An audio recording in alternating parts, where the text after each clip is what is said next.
You can also do a national experiment by comparing social mobility in a local authority that, like Lincolnshire or Kent, which retains selection, and social mobility in a local authority that doesn't. And you'd have to, again, control for the different social compositions of those populations, because Buckinghamshire, for example,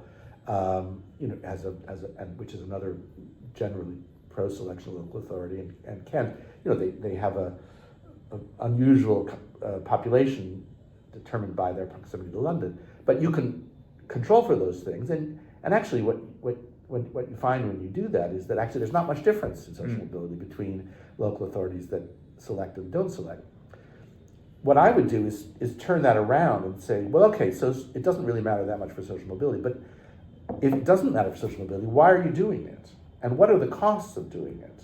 The costs are, creating a lot of pressure and on 9, 10, 11-year-olds, a lot of competition, a lot of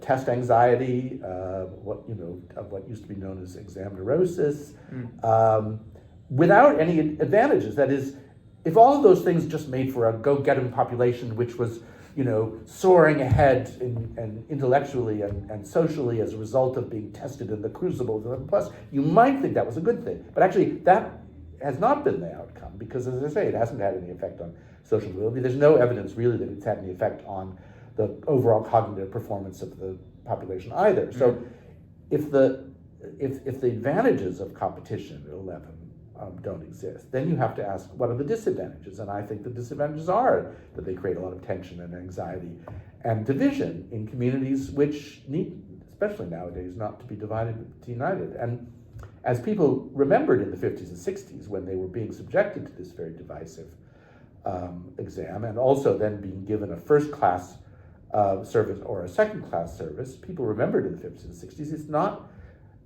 suitable for a democratic society to treat. I mean, obviously in a democratic society, you don't expect everyone to be exactly equal their whole lives, but you do expect children to be given equal opportunities. Or I do. I don't see any particular value in putting young people through this academically selective ordeal at 11, which is also socially selective and has never been anything other than socially selective. Kids from more advantaged backgrounds do better on 11+, under all circumstances, in all places. I don't see any advantages in a democratic society to having that ordeal, and I see plenty of disadvantages. This may seem to be a rather more complicated or idealistic argument than the simple one, which is that your child deserves to be rich and famous, and if they fail the 11+, they will be denied that chance. But I don't think that simple, maybe superficially attractive argument actually either has any intellectual integrity or is the strongest argument for comprehensive schooling.